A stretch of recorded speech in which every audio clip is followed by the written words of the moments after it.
Good evening, everybody. Welcome to tonight's webinar, Test Optional, What Does It Really Mean and Who Really Benefits? Our presenter tonight is my mother, Judy Rabinovitz, who founded Score at the Top over 30 years ago. She doesn't like to say exactly how long ago, but we'll leave it at that. My mother has an extensive background in standardized testing. She worked for Educational Testing Services for over 20 years and was instrumental in developing the original test prep books for the College Board, as well as writing the original PSAT and SAT prep software for the College Board. She's also a certified educational planner, works with hundreds of students actually annually and helping them pick the most appropriate colleges for them and guide them through the college admissions process. But before we get started with my mother's presentation, I just want to do a quick poll. I'm going to ask that everybody, anyone who is does not have a rising junior or rising sophomore, fill out the poll. If you have someone younger or you already have graduates, I know we have a lot of educational consultants on this webinar. I'd ask you not to put your 2 cents in, just trying to get a poll. So question is, if you agree or disagree, test optional is a viable admission strategy for me or my student. So if you guys can put all that in, I'd appreciate it. We'll see where we end up. And I'm going to do this exact same thing at the very end and see if anyone changed their opinions.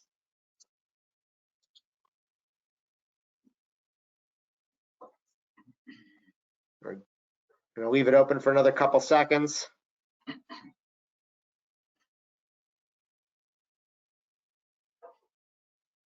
Great. Just so everyone knows, 38% agree, 15% disagree, and 47% are not sure. So we're going to close the poll now, and I'm going to turn it over to my mother.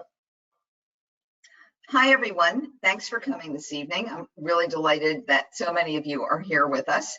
And let's get right into talking about test optional. But just before we do, I want to let you know that there are a number of handouts that you can download from here.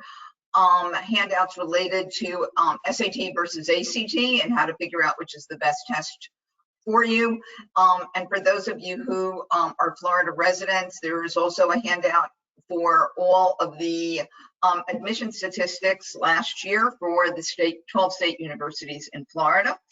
And I believe there's a third handout on a list of almost all of the newly test optional schools as of yesterday. So you can download them easily looking at the right-hand side of your screen and clicking on the plus sign next to handouts, and then it will expand to show you what the handouts are. You can just click to download them. And finally, if you're having any trouble at all with the audio, you can either call in on your phone, or you might try clicking the plus next to the audio. I'd like to start by just letting you know what our goals are for this evening's session, that we're going to review exactly what the role of test scores has traditionally been in college admission and scholarships, what test optional truly means, the kind of students who benefit the most from it. We'll go into some of the differences. I'll highlight the major differences between SAT and ACT, but the handout that you can download is much more complete.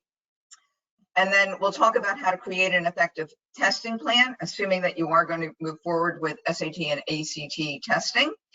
And I'd also, because of the time of year it is, like to talk a little bit about how to remain productive during COVID-19, and also share with you what I feel are the best test prep resources.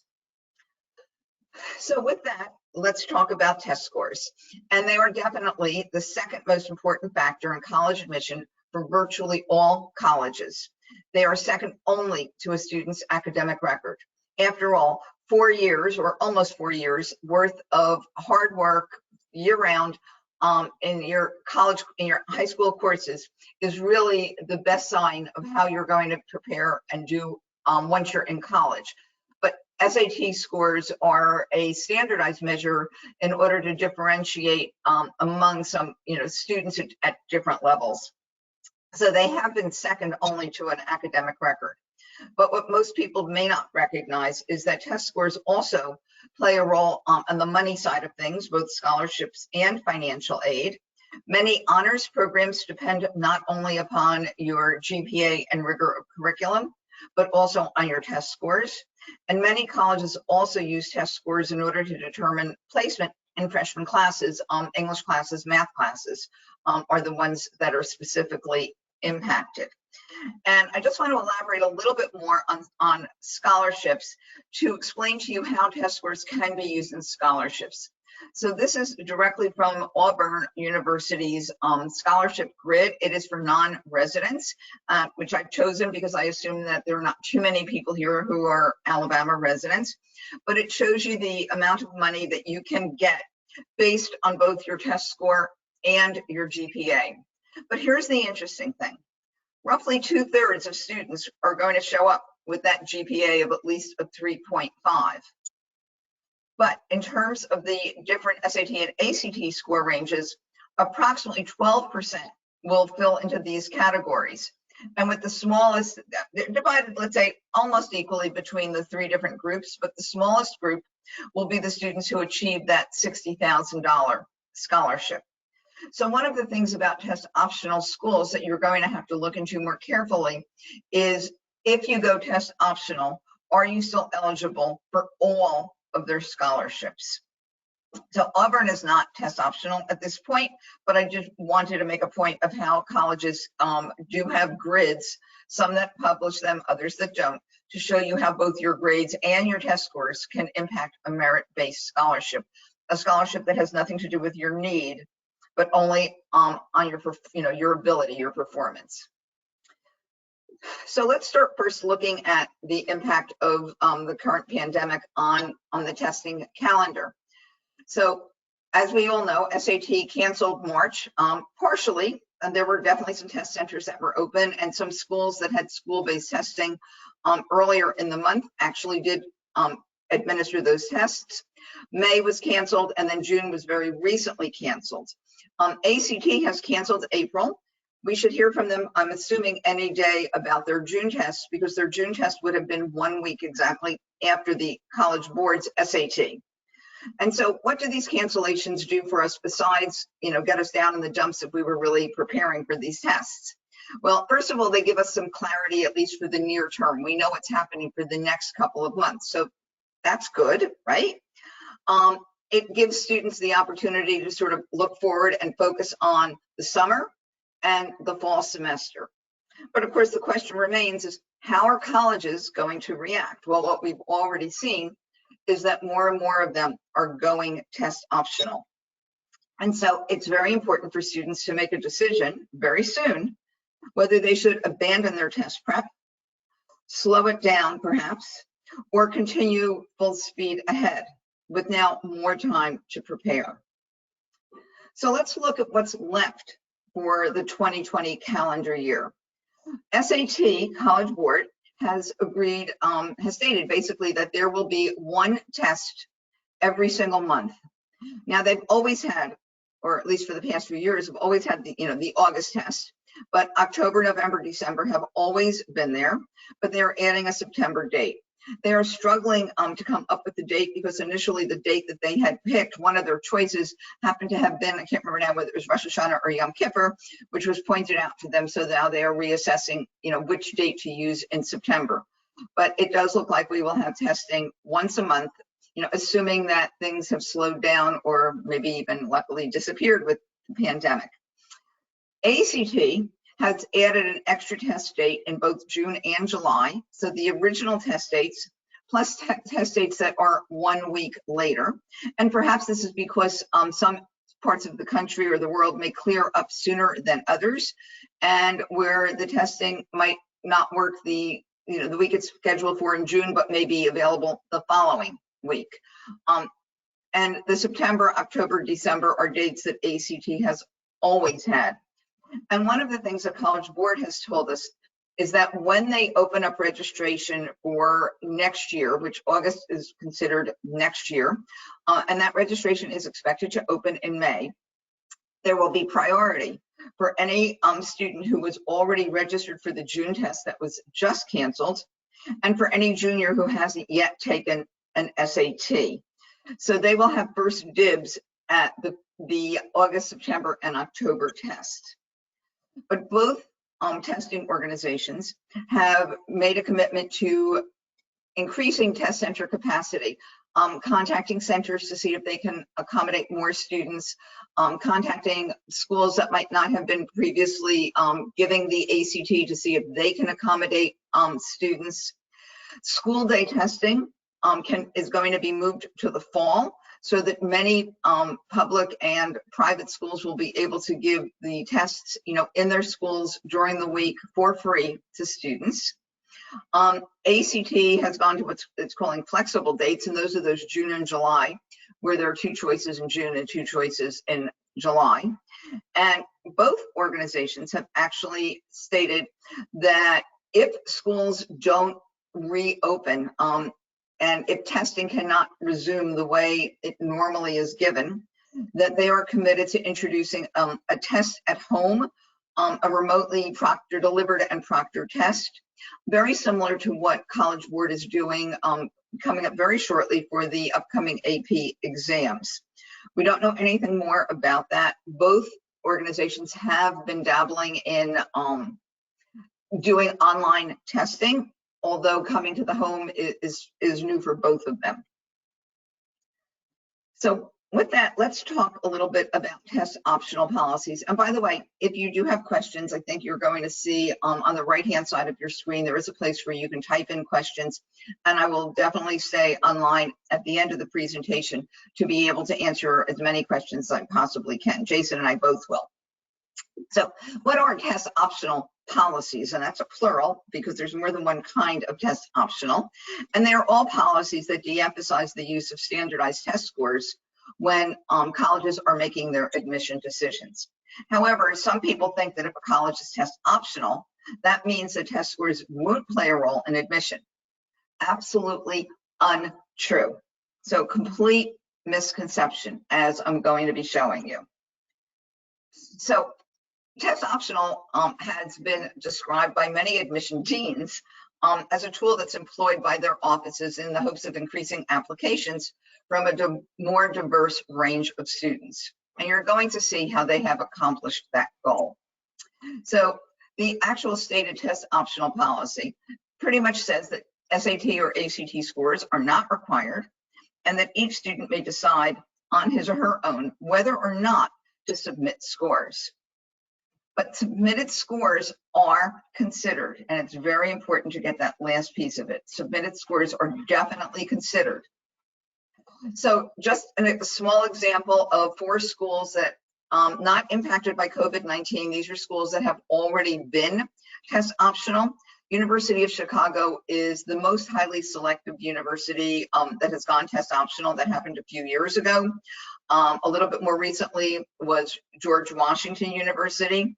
Wake Forest has been test optional for quite a while now, and Indiana University fairly recently, but before COVID-19, announced that it too would be test optional.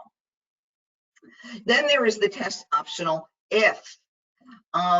So SAT and ACT scores are actually not required for applicants who may have achieved something else. In other words, they have achieved a certain GPA or they have particularly strong academics. So for example, Arizona State University, if you have a 3.0 GPA, the way they calculate it, you don't have to submit your SAT or ACT scores. And up until a few days ago, the California State University system said that for in-staters, if you have a 3.0, or for out-of-staters, a 3.61, and again, the way they calculate it, that you did not need to submit scores. Well, they have just gone actually test optional. There's no more if. And then Pace University, slightly different rule, that pretty much said, hey, if you have consistently strong academic performance or show very substantial improvement in your academic performance, then you also do not need to submit scores. So these are sort of mild modifications, let's say, of a test optional policy. Now there's also test flexible. And test flexible means, yes, you could submit SAT or ACT. You do have to submit some kind of a score, but there are other choices. You might be able to substitute SAT subject tests or AP tests or IB tests. And so in fact, Brandeis University, Drexel University, and New York University, NYU, all have test flexible policies that allow you to make substitutions. And then finally, last but not least, there is test blind. And that specifically means exactly what it says, that if you submit your test scores, they're going to be blacked out. The admission officers are absolutely not going to see them. So they are totally blind to the scores. The one school that I'm aware of that is test blind is Hampshire College up in Massachusetts. Very important to distinguish between test optional and test blind. They are absolutely not the same. Test optional does not mean that there's less competition for the scarce resources and openings. In fact, it means quite the opposite, that there's probably more competition for the scarce resources and openings. Because remember, when you submit scores, they're going to be looked at. If you don't submit scores, we need to see what's going to happen, which is what I'll be talking about pretty soon. So there are some exceptions even at test optional schools in terms of students who do have to submit scores. And this varies by college, but for many colleges, I shouldn't say many, but for some colleges that are test optional and that are highly selective, there are some majors that are really not test optional. And they will often state that on their website. It could be computer science, engineering, nursing, physician assistant. But these tend to be majors or limited access majors, or majors that are just much more highly competitive, for which a test score may be needed. For those of you who may be interested in things like the dual degree undergraduate and med degree, the 6, 7, 8-year programs, they're either accelerated. Some of them are accelerated to 6 and 7 years. Others are 8 years, but where a student earns both a bachelor's and an MD. Many of those, even at a test optional school, are likely to still require the SAT or ACT score, because in all honesty, it's going to give the med school an idea of how that student might do on exams required to become a physician, or for those schools that still require the MCAT, which many of them do in the double degree med program, they need to have a sense of how well are these students going to do in their MCAT. And an SAT or an ACT can at least show the med school how strong of a test taker the student is. Many honors programs are still going to require an SAT or an ACT score. Many scholarship programs are also going to be requiring SAT or ACT. Most likely homeschool students will have to show scores. International students may also have to show scores. And unless the NCAA next year relaxes its restrictions, student athletes for Division I and Division II are going to need SAT and ACT scores. So there are always exceptions to the rules in terms of who is test optional. So then the question comes up is, well, who benefits from test optional? So let's talk about the colleges first. What the research has shown, and I will go into the research in a minute, is that applications absolutely increase when colleges go test optional. And there's a very simple explanation for it. Let's just say that I was thinking about applying to George Washington University, and I was close to a straight A student. Let's say I had 75 or 80% of my grades were A's, the rest were B's. I have a number of AP and honors courses, some pretty good extracurricular with some leadership. I know my teachers will write wonderful recommendations for me. I'm a really good writer, but my SAT scores, oh my goodness, they're in the toilet. They're like 1,000. Chances are I might not have applied to GW before. But once it went test optional, I'm far more encouraged to apply because I know that I have great stuff to be able to, let's say, hide my scores behind. So many more students who don't have competitive scores, are going to be applying to these colleges that are test optional. So the number of applications is going to go up. But what's also going to go up is the average SAT and ACT score, because only the students with the higher scores are going to submit them. There'd be no point in a test optional school of my submitting 1,000 to George Washington when I know that it's way behind its published numbers. And yes, test optional colleges absolutely publish their mid 50% or mean or median SAT and ACT. So my average SAT scores as a test optional college is going to go up. And as a result, my selectivity is going to go up as a result of both of these.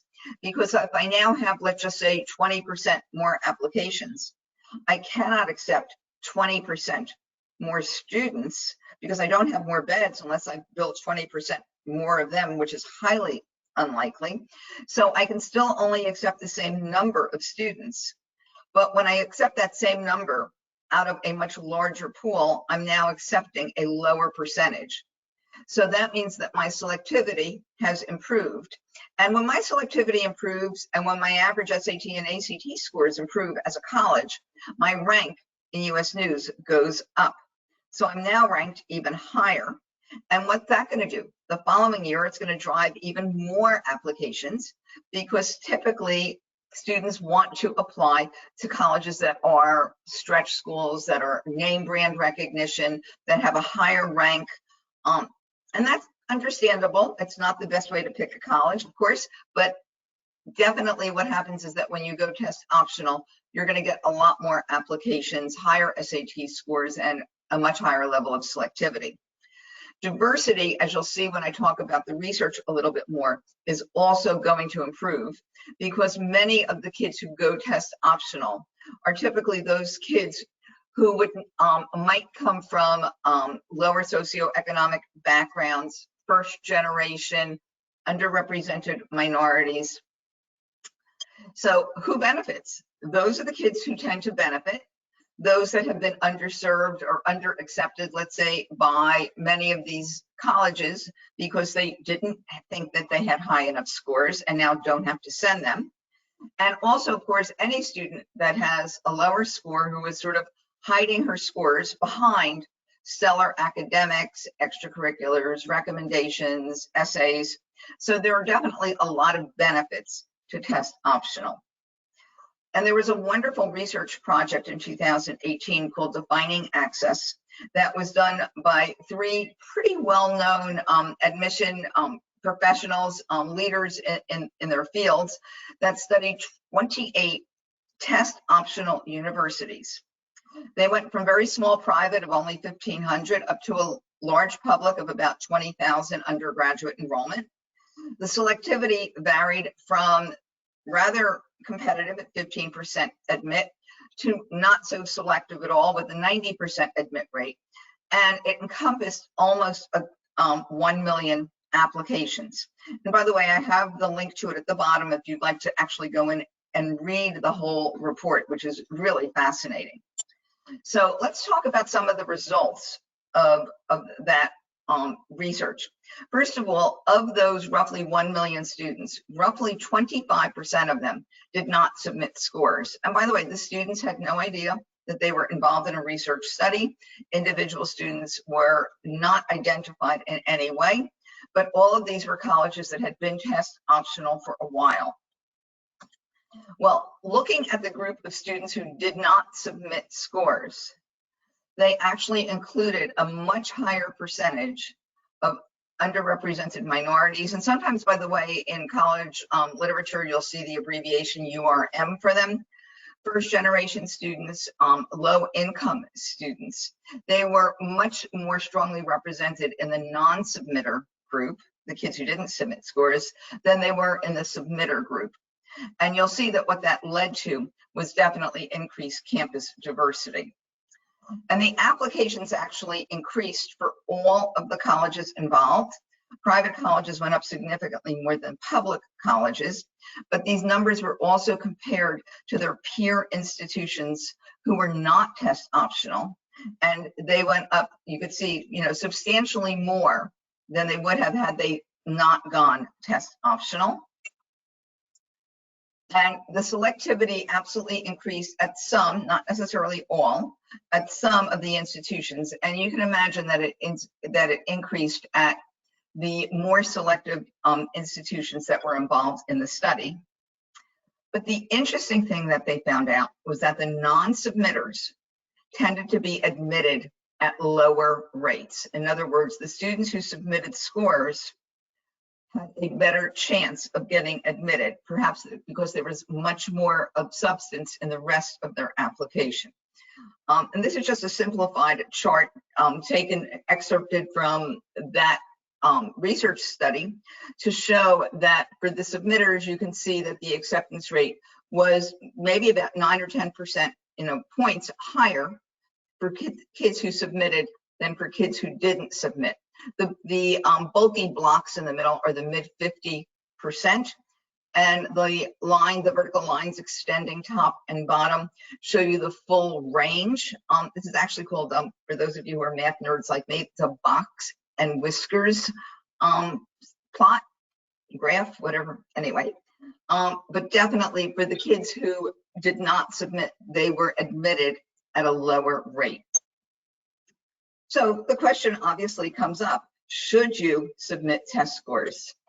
And when University of Chicago made major headlines going test optional, they had made a number of statements about it, but one of them, as you can see, is that they still encourage students to take the SAT and the ACT and to share their scores if they felt they were reflective of their ability. So what they're saying is, don't stop your test prep. Whatever it is that you're doing to get ready for an SAT or an ACT, keep trying.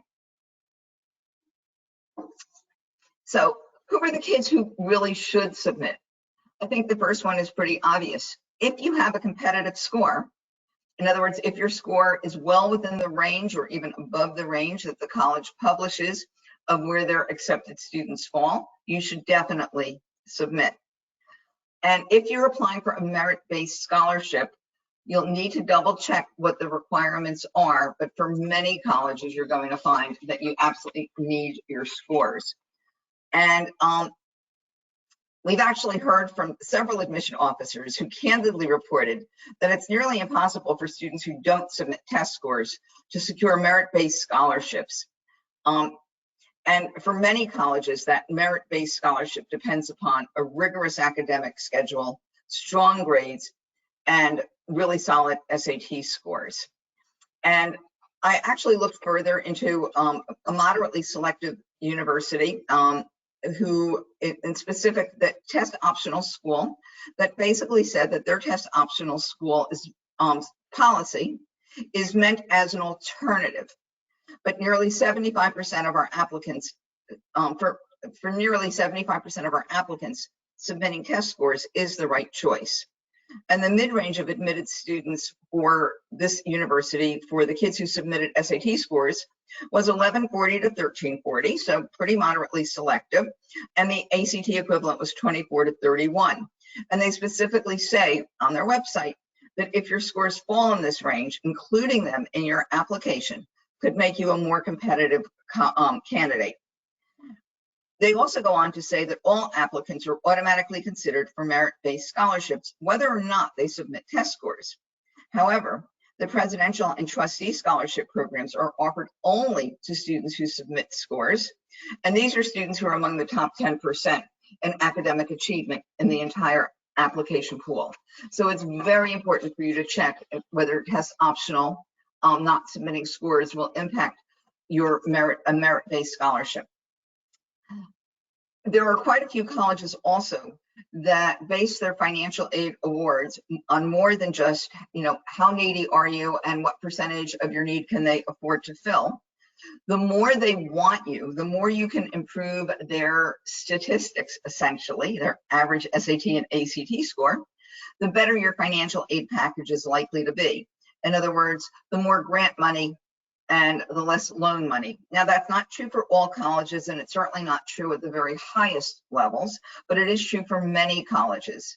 So that if you're hoping for a better financial aid package based on need, you're better off taking an SAT or an ACT to try to make sure that your score is more than competitive. If you're trying to get into a particular honors program, you'll need to check whether or not the SAT or ACT is required for that. Again, like I mentioned earlier, some highly selected or limited access majors, perhaps something like mechanical engineering or computer science, may still require an SAT or ACT score. And similarly for these highly competitive accelerated or dual degree programs, which have an admission rate of something like 4 or 5%. And then student athletes D1, D2, we need to see what NCAA is going to require next year in terms of its sliding scale for eligibility to play sports. And University of Chicago also said when they made their test optional announcement is that they anticipate that the vast majority of students will continue to take tests and that they may still submit their test scores to University of Chicago. So the question came up, and in fact, a few people even emailed me earlier today, specifically about, well, when a college goes test optional, how many kids actually submit scores?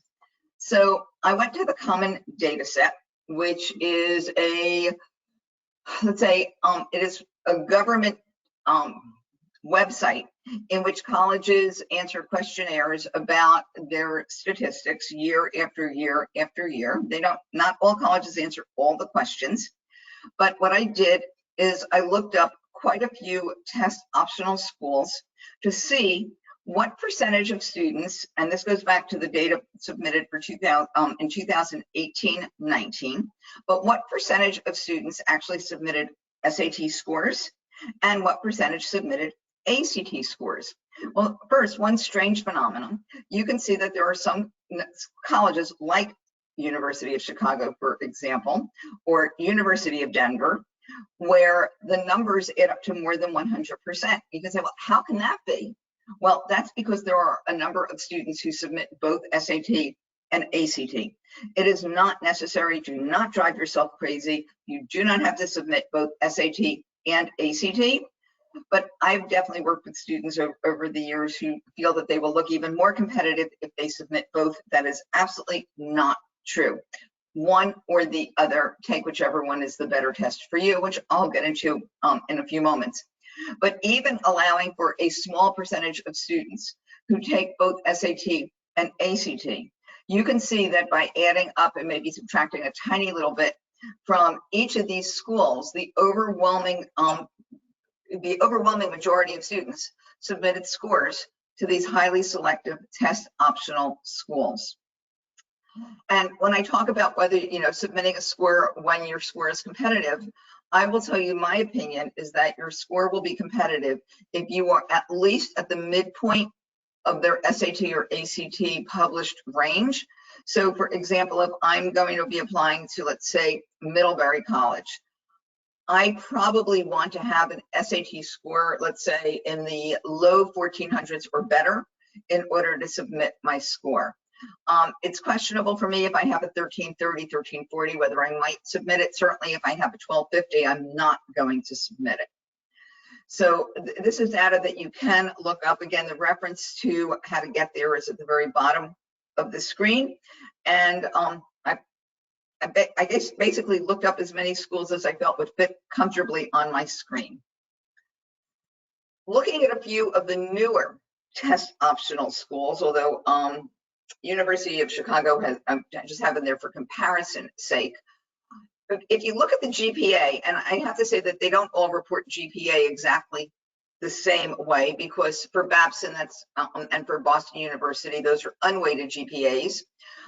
Pomona, I'm not sure how they came up with something like that. I would have expected their weighted GPA to be higher, and the same thing for Tufts. But my instinct tells me that if you're going to apply to any of these test optional schools, that your GPA better be stronger than the GPAs that are shown here. So in fact, the question then comes up is, how is a student evaluated without test scores? So If you don't submit those scores, what do you think colleges know? They know that you don't have a competitive score, and therefore they have to look at other things. And they're going to have to give much more weight and look even more closely at everything else. So these other things that I have listed, other than the very last one, academic record, extracurriculars, essays, recommendations, possibly even interviews, these are all things that were considered before. But now they are going to play an increasingly strong role in terms of evaluating you. So your academic record is going to have to be even stronger than it would have been had you had the scores.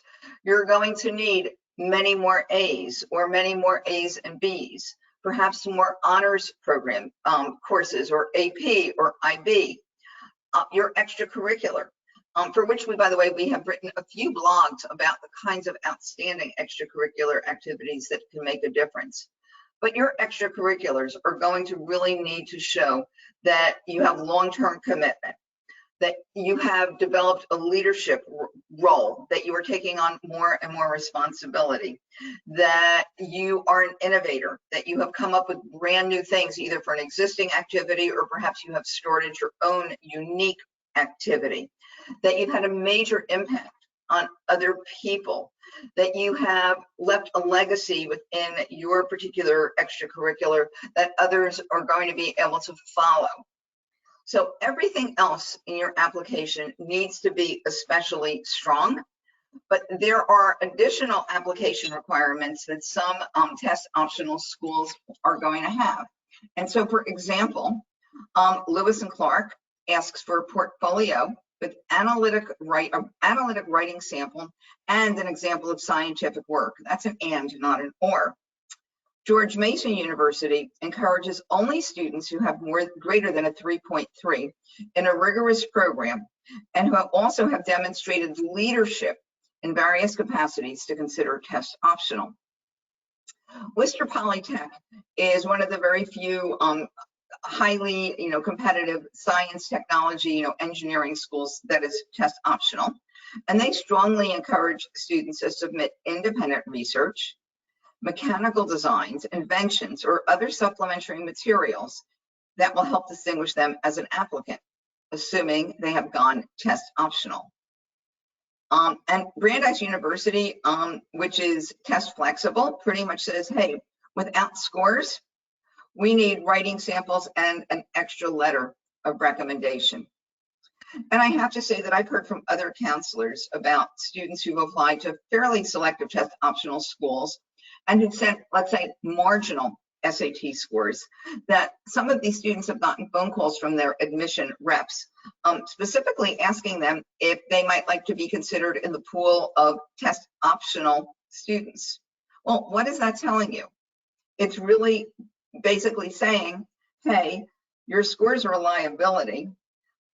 Get rid of your scores. We'll consider everything else because the rest of your application is strong enough. So it really does hit home the point that test optional is absolutely not the same as test blind. So Florida State University might be going test optional. And again, I'm going to repeat it. They might be going test optional. The entire board of governors in the state university system in Florida for our 12 state universities is reviewing test optional and will make a decision for all 12 state universities that they will either all be test optional or none will be test optional. So FSU, as some of you may know, is one of our two flagship state universities, FSU and University of Florida. But this year, 68% of the students who got into FSU had all A's and B's. Think about this, they never ever had a C. And 59% of them had advanced math. And what they mean by that is either AP Stats or AP Calc. And almost half of them had taken, an AP foreign language. And on average, the students who were admitted to FSU had 9 AP courses. Now you can see what their average SAT and ACT scores were. Can you imagine if we threw away those scores, how much higher their grades and their academic rigor would have to be, to me, that's pretty worrisome. And let me give you another example. Let's look at UCLA, one of the state universities in California that has also just gone test optional.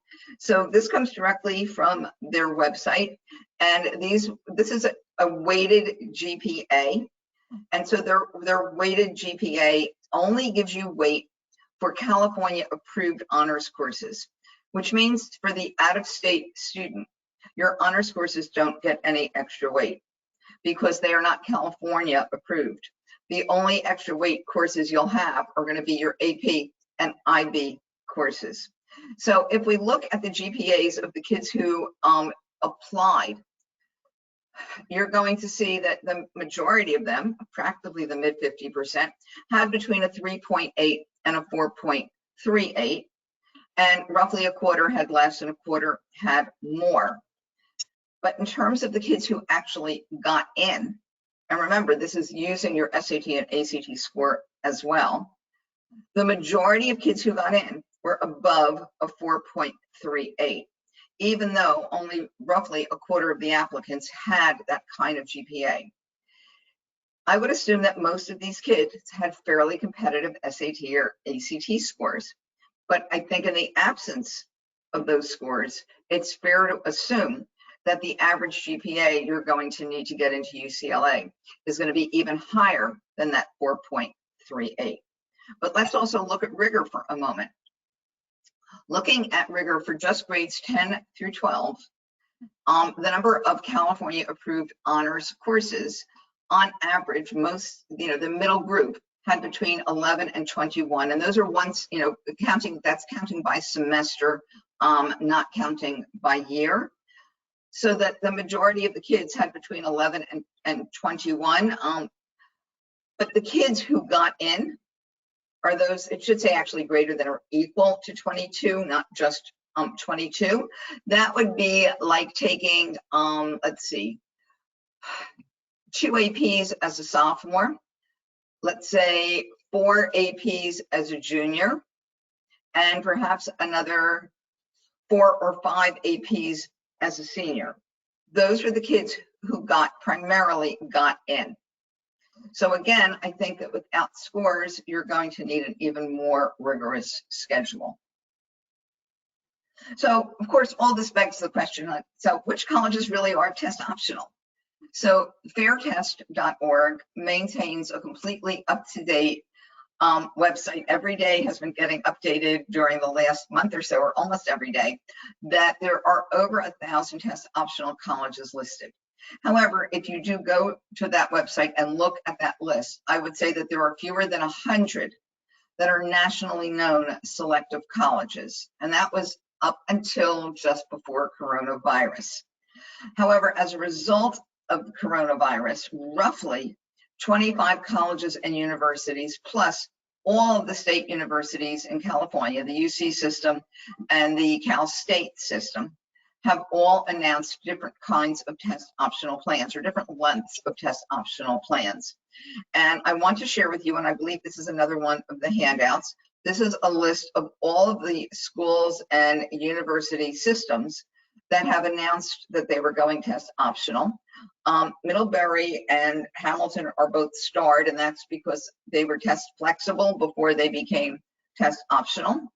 So most of them are just for a 1-year trial, and some of them are going to do a 3-year trial. And those that don't have a number listed next to it, like Scripps or the University of Oregon, basically are making it a permanent policy. And I do expect that more colleges will most likely get added to this list. And I do think that it's important to know is that, again, if you have a really good score, I urge you to submit it. And in fact, recognize that your GPA and score combination could also result in an automatic scholarship at some of these colleges. So before we get into really talking about discovering your testing path, I would just like to summarize a little bit about what I've just said. That, if you can't achieve SAT or ACT scores that are commensurate with your ability as a student, then exploring the test optional route makes really good sense.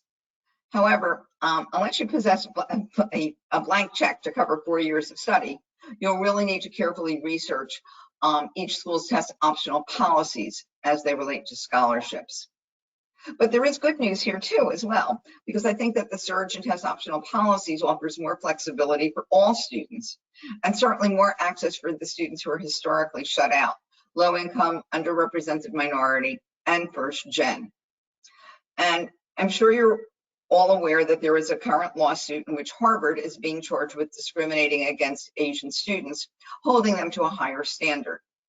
But keep in mind that because colleges evaluate students in context, I don't think it's unrealistic to assume that if you live in a wealthy zip code or you go to a top public or private institution, high school, that the expectations will be higher for you. And unless you have an absolutely phenomenal academic record and truly standout extracurriculars, fabulous essays, you're really going to need competitive test scores to get into test optional colleges. So again, bear in mind, test optional doesn't mean test blind. It does not mean less competition at selective colleges, but quite the opposite. If your scores are competitive, submit them. And if you don't yet have competitive scores for your top choice colleges, start prepping now or as soon as school winds down. Otherwise, you might need to modify your college list to include more backup schools that you really like. And of course, you can always call us for help. So let's talk a little bit about your testing route and how you can determine which is the best test for you. So certainly the things that you'll be hearing next in my presentation tonight will also help you make that determination of SAT versus ACT. Looking at the chart, the comparison chart between the two tests that you could download from the presentation will help. We do give simulations of SAT and ACT. We're doing them virtually now. They are completely free. Your kids can sign up, or anyone. You don't have to be a client of ours. And we are doing it at least once a month for SAT and once a month for ACT, where you can actually take a timed and proctored, remotely proctored SAT or ACT from us. That's a great way to figure out which is the better test for you. It's also a way to practice without it costing you any money. We also offer an SAT versus ACT assessment, not free, but fairly low cost, which can predict which test you're likely to do better on and point out your strengths and weaknesses. And of course, an actual testing experience of comparing your ACT to either an SAT or even a PSAT. And I'd like to just sort of summarize what's in my downloadable chart about SAT versus ACT in terms of what might lead you to take an SAT versus an ACT. But I will start off by saying that either one of them can be used if you think you are going to qualify for national merit based on your junior PSAT, that either SAT or ACT can be used as a confirming score. Up until a couple of years ago, you could only use SAT, but now you can use both. So why should you take the SAT? Why would SAT be the better test for you? First of all, if your PSAT was higher than your ACT, and enough higher, even though it's an easier test, for you to say, okay, I feel more comfortable with that, I'm going to take the SAT. Kids who are stronger readers tend to like the SAT better. The reading is definitely at a higher level on SAT than it is at ACT. Much reading between the lines, a lot of inference questions, much more so on the SAT than the ACT. I think that the SAT uses a higher level of vocabulary. So if you have a strong vocabulary, you might like the SAT better. In terms of the math, for kids who hate geometry, SAT may very well be your test because there are less than a handful of geometry problems on the SAT. But you also need to be very good at, let's say, multi-step math word problems. Many of the SAT questions are long, they're word problems, lots of extra words, and many requiring multiple steps to solve. If you hate science, well, stay away from the ACT because it has its own independent science, actually science reasoning section. If you feel that you're more of a deep thinker, if you like to move a little bit more slowly when you take a test, because you do have more time for question on the SAT, then that may be your test. And looking at the opposite, why should you take the ACT? So clearly, if your ACT was stronger than your PSAT or even a previous SAT score, and if you just felt more comfortable with the ACT in general, then that may be your test. You're the kind of kid who likes to read for detail. You're not a confident reader. You're not a super deep thinking, analytic reader, but you like to read for detail because many of the ACT reading questions will say, according to the author. So there's less inference and sort of more straightforward question answering. If you're very good at geometry, there's quite a few geometry questions on the ACT, many more than there are on the SAT. Kids who like science love the ACT science section, although I'm not sure how much one could love a section of a test, although I do, but I know that I'm just, a testing nerd. But there is a science reasoning section at the end of ACT. Yes, there's still science within the SAT, but it's not an entire section. It's not an entire score. If timing is not an issue for you, in other words, if you're the type of person that likes to pretty much move quickly through questions, then you might really like the ACT. And my favorite one is that the ACT is actually risk-free, and most people don't know that. After you get your ACT score, you can actually have it permanently erased from your ACT file and then never submit it to a college because it's not there to submit. And it is such a legitimate thing to do that ACT actually has the rules for doing it, the steps for doing it on their website. So that if you've taken an ACT, you're not happy with it, you may want to remove it from your permanent record at ACT. Bear in mind that you'll have to find out whether your high school also has it on your transcript and have it removed from your high school transcript legitimately if you're removing it from your ACT record. And just to give you an idea of the comparisons, because we know that SAT is 200 to 800 and ACT goes up to a high of 36, but the average score for the class of 2019, just last year's class, was almost a 21 ACT in comparison to almost a 1060 SAT. So those were the national averages last year. And I wanted to also give you the range of scores, since many of you are from here in Florida, of our 12 state universities in terms of either what their mid 50% or average SAT and ACT scores were for kids who got in for the fall of 2019. The admission stats are not complete yet for fall 2020 and will probably be complete in September. And then finally, and again, this is too much data to take in. Yes, you may want to take a picture of it. But one of the reasons I love US News and World Report is not because of the ranking. You can see that I've thrown away the ranks. For me, it is one easy place to go and be able to compare SAT and ACT scores. I can also compare percent admitted. But I just wanted to give you an idea. These are some of the, I would say, the most popular colleges of the students that I've worked with in the last few years in terms of where they have applied. Not all of these, many of these are just not test optional, but just to give you an idea of where their mid 50% SAT and ACT stand. And again, if your score is in range, that's great. If you are above the midpoint of the range, that's even better. It can make you a much more competitive student for that college. Bright Futures, they're also determining whether or not scores are going to count next year. A decision has not been made. So as of now, we still do need SAT and ACT scores. But for those of you here in Florida, you know that if you have a certain GPA, and it is not the GPA on your transcript, and it's not even the GPA that is recalculated by our state universities, it's a completely different calculation that Bright Futures does, but that if you meet the GPA, test score, and community service hours requirements, you're going to get most or all of your tuition paid. Students who are in an IB program and earn an IB diploma can automatically qualify. The GPA and scores don't enter into it. But for the vast majority of kids, you need to make these cutoffs in order to not have to pay tuition or not have to pay much tuition.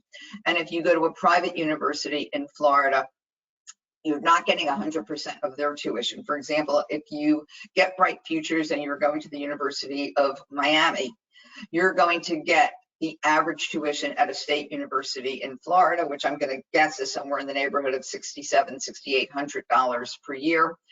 But you're also going to get another few $1,000s as a grant because you live in the state of Florida to try to help equalize the enormous difference between public and private tuition in Florida, which is true of all states too, by the way, in terms of big discrepancies in tuition.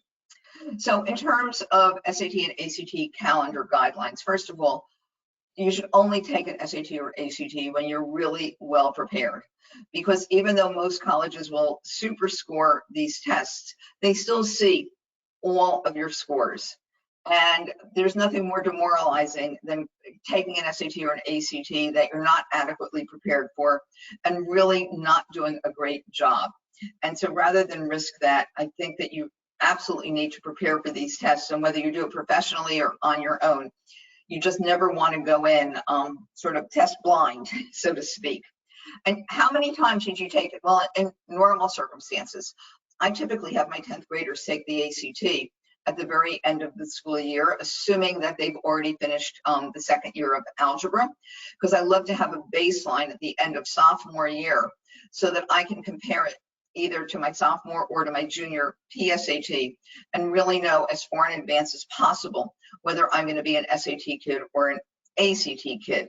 Obviously this year it may not be possible because we don't know what's going to happen with the June ACT yet. Right now it's still on. Let's keep our fingers crossed. I typically have my 11th and 12th graders take the SAT or ACT once or twice.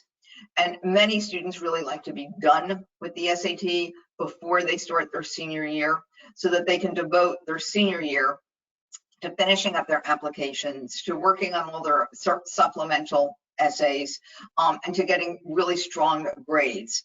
And even though we've had a number of cancellations already this semester for testing dates, keep in mind that your scores tend to peak as you get older, as you get further into your education, so that you're much more likely to do better, let's say, on a June test than you would have in a March test, and even more likely in, let's say, an August, September, October test to do better than you would have done in an earlier test. So the future is still ahead of us in terms of opportunities to really shine on SAT and ACT.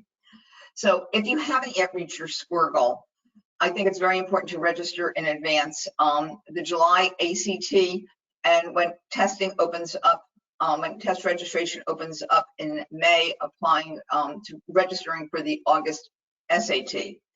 And you know, if you do enough solid prep for these July and or August tests, you may not need to take any fall or winter tests. And you can test throughout your entire first semester of senior year. Remember, there are many tests that are scheduled, and there is still the possibility of at-home tests if we don't return to school the way we've always known it. And the fall test will meet almost all early decision, early action deadlines. I even looked at the University of Chicago's site, which is the most competitive test optional school. And even though early decision, early action are November 1st, and the SAT will be just after November 1st, they will wait, as will many colleges, for November scores to meet early action and early decision. It's also possible that, and no one has announced it yet, but it is possible that some colleges may delay early action, early decision even to December 1st. And that December SAT and ACT will meet most other deadlines, in other words, regular admission. And on Chicago's website, it was also taking early winter SAT and ACT to meet the regular deadline. And if you are applying to any college that offers rolling admission, or if you're applying for the Florida's Bright Future Scholarship, any of your second semester scores, or almost all of your second semester scores, will be okay for rolling admission. And for Florida's Bright Futures, in the past, you've been able to test through June of your senior year. So, looking a little bit more at current times, when I say there has never been a better time for learning, I think it's really true. And I think some of us are feeling pretty overwhelmed, but many of us are feeling that there are many more opportunities for learning. And if everyone has the same type of opportunity for learning, for studying, for whether it's studying for school or doing test prep, the student who works harder, spends more time, delves more deeply, does more review, is going to gain more, is going to learn more than the student who is still working hard, but not working quite as hard. There will definitely be a learning gain. But what happens when some students have given up? When some students say, okay, everybody's gone test optional, or my school has gone pass fail, I can do minimal to almost no work. I'm not going to learn very much. But for the other student who says, I'm moving full speed ahead, look at the opportunity for gains. So for those of you who are taking your schooling just as seriously now, even if your school has gone to pass fail, or for those of you that are continuing your test prep, you have the opportunity to pull out ahead of the rest of the pack. It's a great time to do it for everyone. And so speaking of pulling ahead of the rest of the pack, I wonder if you have any idea what Sir Isaac Newton and the current pandemic have in common. God, they both look like they have a lot of curly hair, but it goes beyond that. So during the Black Plague, Isaac Newton was a college student, but he had to go home to work. And he actually used his time incredibly wisely.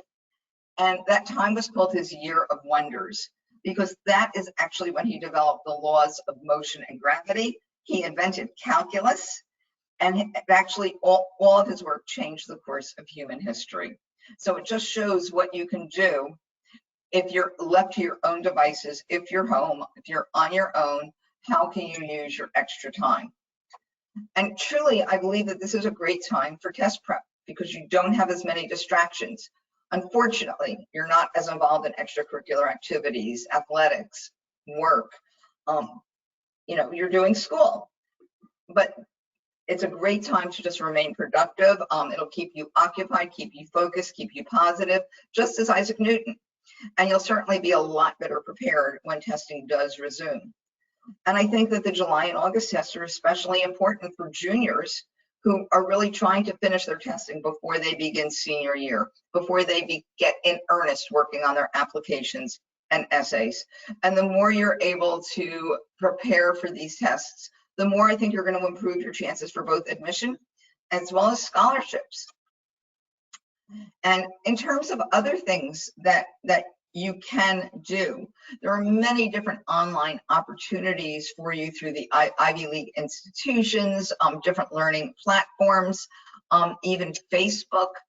The one I just came across the other day was our team, which is doing an online math field day competition. Actually, I should say field days. It's a few days. There was something that came across the listserv today of lots of online opportunities for the summer as well. For those of you who are IECA members or NACAC members, I believe it came across both listservs from one of our colleagues who's put together a fabulous list of online opportunities. I know I'll be sharing it with my students as well. I just got it a few hours ago. For those of you who are prepping on your own, these are the only books to get. These are the only books that have real tests. There are hundreds of SAT prep books out there, ACT prep books. All you have to do is look at the copyright page. And if it doesn't say that it was copyright with permission of College Board, that's SAT, or with permission of ACT for its test, then the book you're using does not have real tests. And it is not worth the paper that it is printed on, in my opinion. If you're going to spend your time prepping for a test, you really should be prepping with real tests. And if you don't have the opportunity to buy these books, although you can get them on Amazon, Amazon is think one of the few businesses that's really doing well during the pandemic. We see the Amazon truck in our neighborhood like every day. There are free practice tests on both the College Board's website and the ACT website that you can download. And in fact, all the tests that are in the College Board book are actually on their website. So you can download them, print them out, and take them. And I would just like to take a minute to do a little plug for SCORE at the top and just tell you a few of the things that we feel make us unique in terms of our test prep. Because as Jason mentioned when we started, I did actually make major contributions to College Board's first SAT prep book. And everything that I've written for College Board is in my proprietary book, similar book for the ACT. And those books are hundreds of pages long and filled with fabulous test taking strategies and sample questions. We only use real tests, and we do give those monthly SAT and ACT simulations that is for anyone, completely free. We specialize in doing content review as well as doing strategies that help students build self-confidence. We have probably about 25 tutors, many of whom worked online even before COVID-19, who really bond with the kids, and they're just incredibly engaging. They're highly trained. This is not quite the way we train them, but I thought I would get a good laugh somewhere in this presentation. Most of our students feel like their test prep tutors are mentors for them because of the types of relationships that they develop and how much the students really want to please, not that just themselves and their parents, but their tutors as well. And in all honesty, we focus on much more than just SAT and ACT, but teaching skills that are just needed for success in life. And I think one of the most interesting things is that we use what's called a SMART answer sheet. We don't use a standard answer sheet. It does look pretty much like a regular answer sheet, but with the SMART answer sheet, and we can do them online with kids who are taking tutoring with us virtually or doing our free simulations virtually. We can actually do an entire detailed analysis based on that answer sheet to pinpoint areas of improvement. So these are just two of the pages. It's a much longer report than this that you can get when you're doing some of the test prep or simulations with us. And certainly if you want some more information about working with us for test prep or plenty of tutoring as well, we have 4 different learning center directors that you can feel free to reach out to any one of them. If you're doing it virtually, you just eeny, meeny, miny, mo. But if you live in a particular area, may want to reach out to the learning center closest to you. And certainly if you're looking for any help with your college planning, there are 3 of us. Barbara and Kathy both work with me and work with their own students in terms of their college planning. You can email any of us or call us. The phone number I've given you is for our concierge, our college outreach expert who talks to all the families who are calling in for help on their college planning.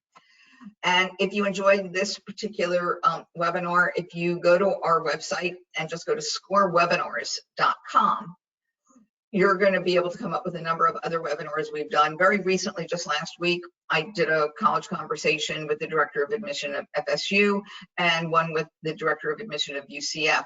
But there's also one on presentation on just selective college admission in general and on the entire Florida State University system, among others. And at this point, I'm going to let Jason go to the questions that may have come in to see which ones I can answer for you. Jason? Hello. I wanted to add in the beginning of the presentation. I don't want to interrupt you, but one of our colleagues here in Florida, Susan Groden, said that she had spoken with Bob Schaefer, who runs fairtest.org, and he confirmed that there are only 2 test blind colleges at the moment, Hampshire and Northern Illinois University. So thank you, Susan, for letting us know. So I'm going to try to take some of these. It's hard to have an order, so I'll just start from the top. My son has double time accommodations, plus various other accommodations. So how will this work if it ends up digital? Our school cannot offer all the dates due to staffing. If you have double time and multi-day testing, you have to take at home school.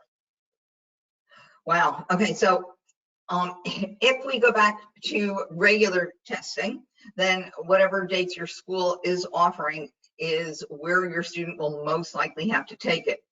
If we go to the at-home testing, what College Board has gone on record, and I believe ACT has as well, to say that they will meet all of the accommodations that you currently get with the at-home testing. I know that College Board is doing that for the AP exams.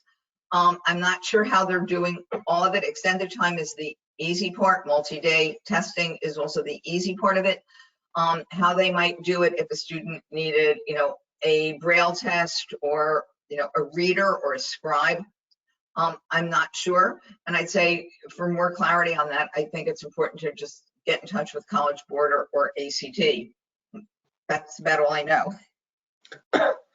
Before I go forward, because I know we're losing people, I just wanted to run the other poll real quick. So let me just grab that one and launch that. If people who've got kids that are going to be applying in the next 2 years can answer, just want to get an idea of, if we changed any minds or we helped some people to make up their mind. Well, so far that we're getting much less of people who are unsure. I'm just gonna leave it open for about 30 seconds or so. All right, that's it. I'm gonna close it. So we've got now 59% disagree, which is significantly more people now that, and only 16% are unsure. Again, a significant improvement. So glad to see it. All right, going back to questions. Do we think that the issues with the test due to COVID will force the majority of schools to discount the weight of the tests, especially given the lower amount of chances to take the test and the disruptions for kids who've been scheduled to take it for the first time in March and June and got canceled? Okay, so I think that those schools that have specifically said that they will be test optional are certainly going to be more understanding for students who, let's say, don't submit scores. But again, those students will probably need to have stronger everything else than the kids who do submit scores. Now, for a school that's not test optional, I don't know that anyone has announced any policies. I think that the schools are very, very, very understanding. And might a student get in with a slightly lower score next year? Perhaps. I don't think we've seen anything come directly out of a college other than saying, hey, we understand if you can't do your extracurriculars. We know that spring sports have been canceled. We know if you were supposed to do, an internship or work or, go on a mission trip, that these things have all been canceled. We understand that. But they also, by the same token, want to see you use your time productively, which is why many educational consultants right now, many college counselors are looking into what's available for students over the summer that they can do from the comfort of their own home if we still have to maintain the same type of quarantine as we have now. So here's an interesting question. May a student athlete request to be evaluated as a test optional for admission and just send his or her test results to the NCAA for compliance? Wow, that is a great question. And honestly, I don't know the answer, but I think it makes perfect sense to get in touch with some colleges that have, already been test optional to find out, if you can do that. I'm going to guess that the answer is no, because I believe that the coaches really get their information directly from the admissions office. Which is one of the ways, coaches will vouch for you because they've seen your admission files and because they've seen your stats or your video or both in terms of your athletics.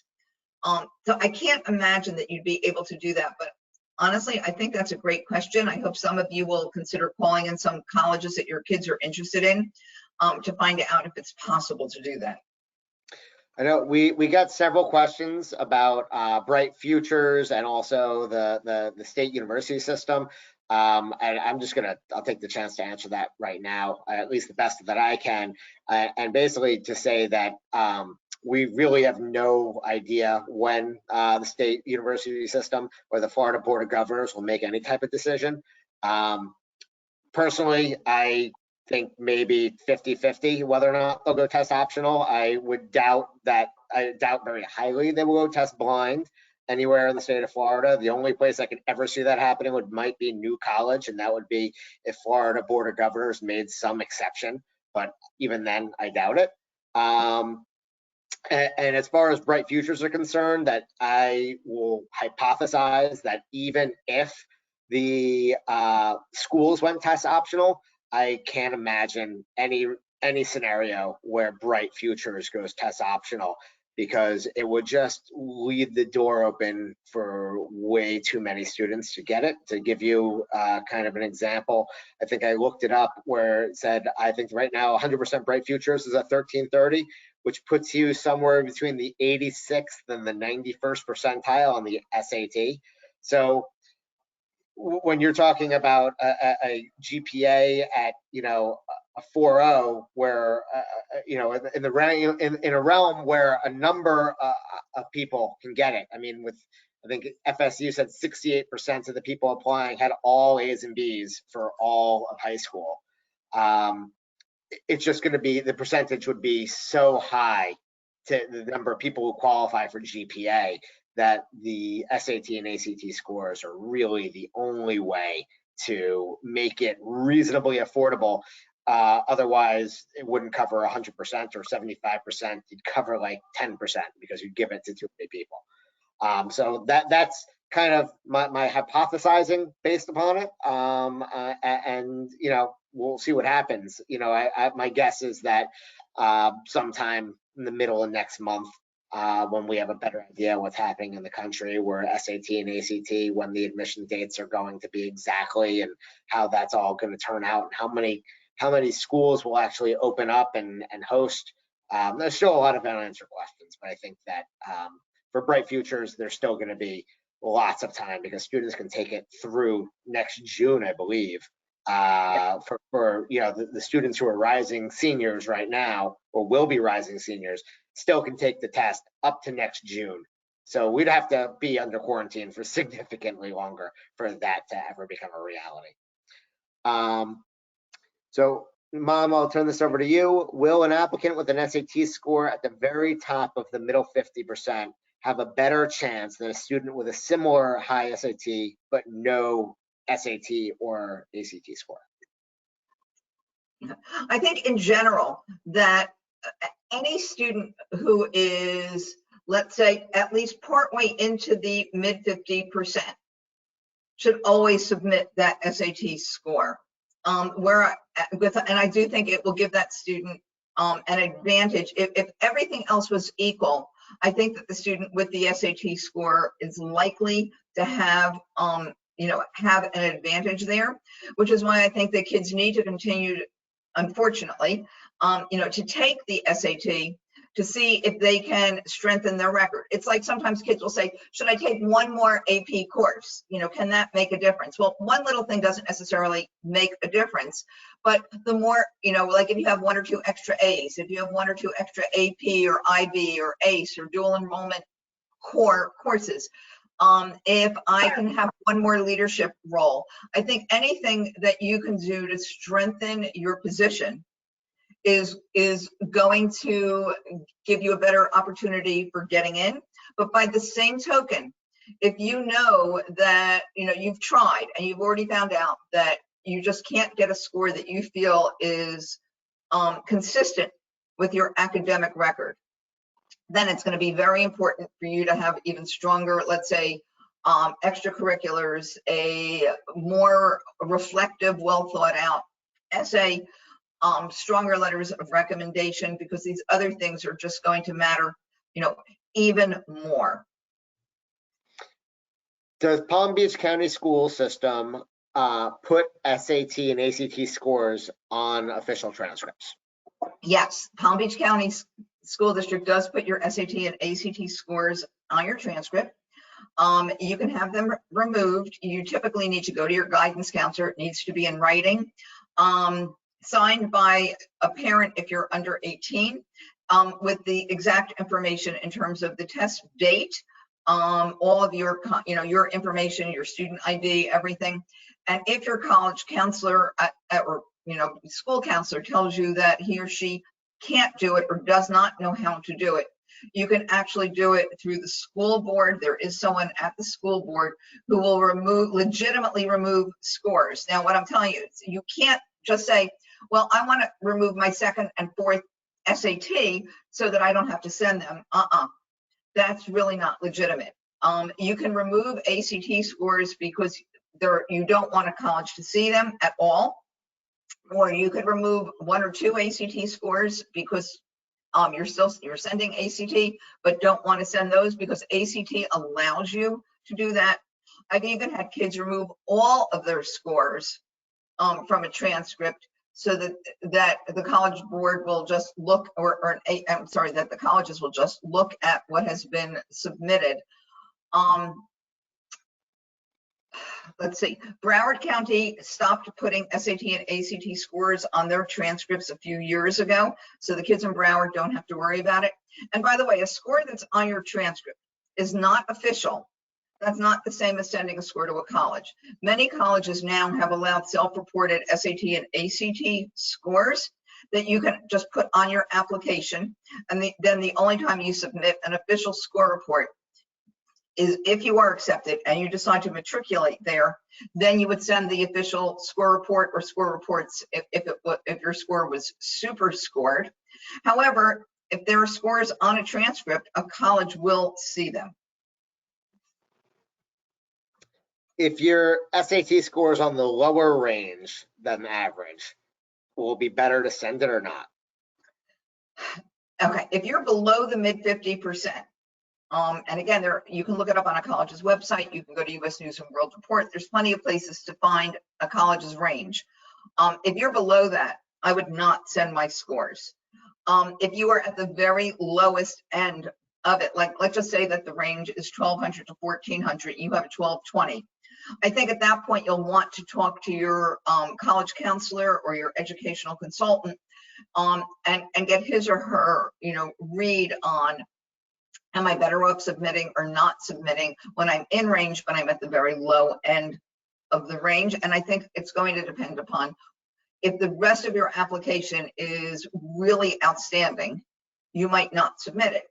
If the rest of your application really looks like this should be a target school for you, but there's nothing like totally stands out like crazy, then it's a call you need to make with your counselor.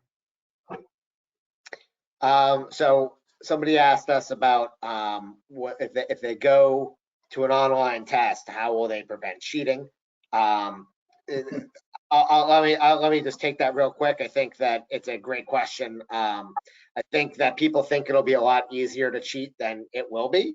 But with the information that you can gather and analyze from a camera and eye movements and the way that people answer questions, it'll be much more difficult to cheat than people think it will be.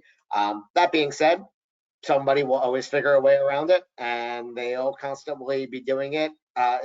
Constantly be tweaking the system to find those things. It's kind of like going to Las Vegas and who can cheat and who can't cheat, and they constantly are trying to figure out ways to prevent it from happening, and people are constantly trying to figure out ways to do it. And at the end of the day, the risks are pretty high. So if families want to try to cheat the system, if they get caught, the chances of them getting into college, because I'm pretty sure the College Board or NACT will let colleges know that you were caught cheating, or you were highly suspected of cheating, you're going to find your college admissions chances going down significantly. And if what Mark Singer is any indication of how cheating is viewed at, then I think that it will be a pretty risky gambit for anybody to take. But I think that you'll still see a number of people doing it, and they'll just have to fight that off as it comes.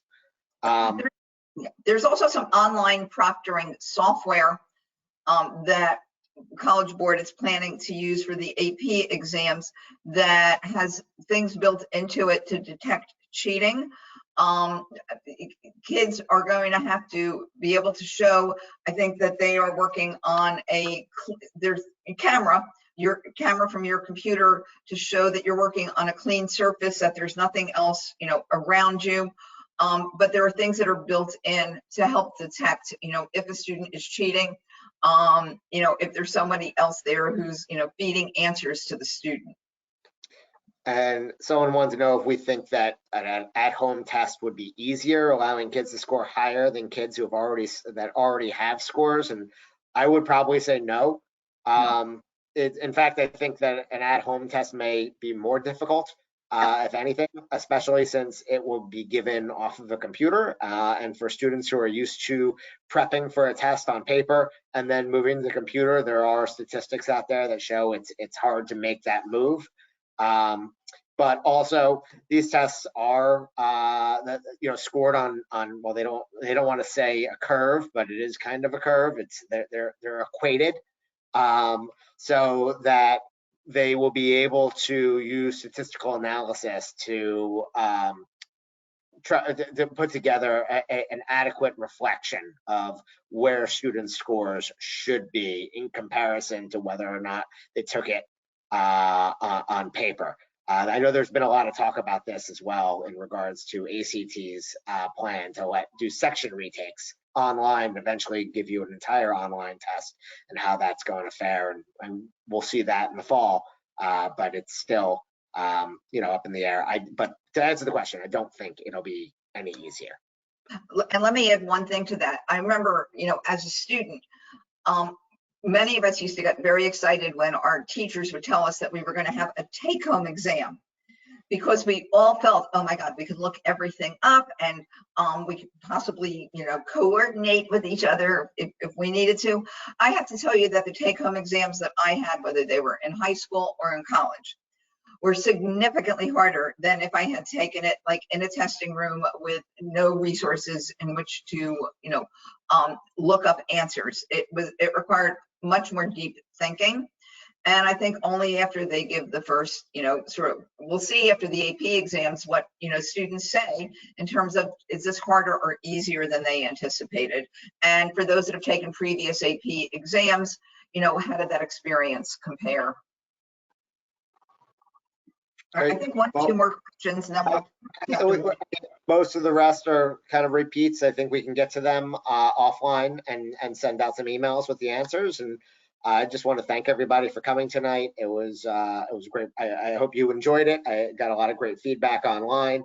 And have a great night. You have any questions, please feel free to email them to us. You can send them to me, jason@scoreathetop.com, or my mother, Judy, with an I, @scoreathetop.com, and we'd be happy to answer them for you. Have a great night, everybody. Stay safe. Good night. Stay safe.